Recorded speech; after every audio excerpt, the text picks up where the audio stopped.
नमस्कार, मैं श्रुति दादीश और आज जो कहानी मैं आपको सुनाने जा रही हूँ वो इंसान की उस सोच का आईना है जो लालच, तंत्र और अंधविश्वास के अंधेरे में इंसानियत को कच्चा चबा जाती है। राजस्थान के खेड़तल तिजारा जिले के मुंडावर थाना क्षेत्र के सराय कला गांव में एक ऐसा मामला सामने आया जिसने रिश्तों की परिभाषा को कलंकित कर दिया।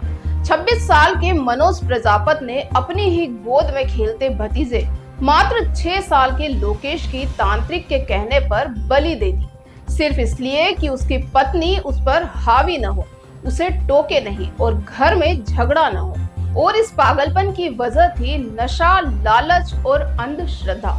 19 जुलाई की वो रात जब बारिश से पूरा गांव थम चुका था, एक घर के अंदर ऐसी चीख उठी जिनकी गूंज अब पूरे राज्य में सुनाई दे रही है। मासूम लोकेश का शव जब खंडहर नुमा कोठरी के भूसे के ढेर में मिला तब गांव क्या पूरा तंत्र हिल गया।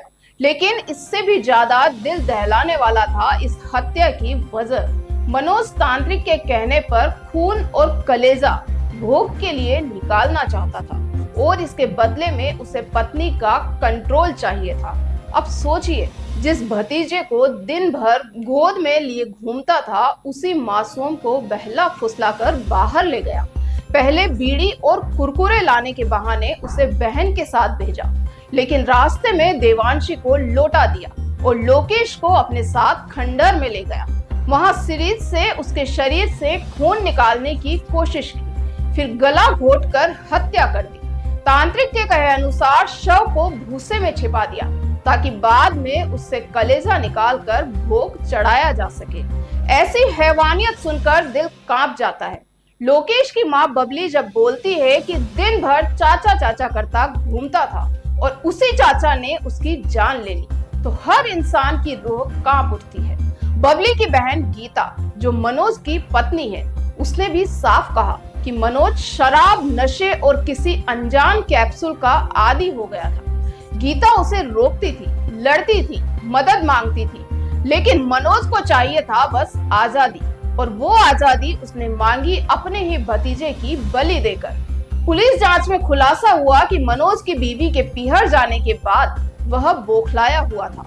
उसने तांत्रिक सुनील से संपर्क किया और 12,000 रुपए में एक सौदा तय हुआ, एक मासूम की बलि।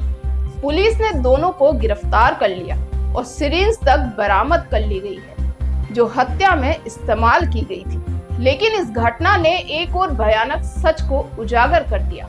ये पहला मामला नहीं है। गांव वालों ने बताया कि साल 2015 में भी इसी क्षेत्र में 2 मासूम बच्चों की नरबली दी गई थी। आज 10 साल बाद भी उस केस में आरोपी खुले घूम रहे हैं। नार्को टेस्ट तक नहीं हुआ, हाईकोर्ट के आदेश हवा में उड़ गए। क्या इस बार भी वही होगा? अब सवाल ये है कि क्या हम इस समाज को ऐसे नरबलियों के हवाले छोड़ देंगे? क्या तंत्र और अंधविश्वास की आड़ में मासूमों की बलि यूं ही दी जाती रहेगी? क्या उन चाचाओं को भी माफ कर दिया जाएगा जो टोने टोटके में रिश्तों को कुचल देते हैं? सरकार को, न्यायपालिका को और हम सबको अब इस पर नजर उठानी होगी। सिर्फ एफआईआर और गिरफ्तारी काफी नहीं, अब इस अपराध के लिए ऐसी मिसाल बननी चाहिए जिसे देखकर कोई दूसरा हाथ मासूम की ओर उठने से पहले कांप जाए। यह खबर सिर्फ एक गांव की नहीं, हमारी चुप्पी की हत्या है। और अगर आज हमने आवाज नहीं उठाई तो कल और लोकेश इस तंत्र की बलि चढ़ जाएंगे।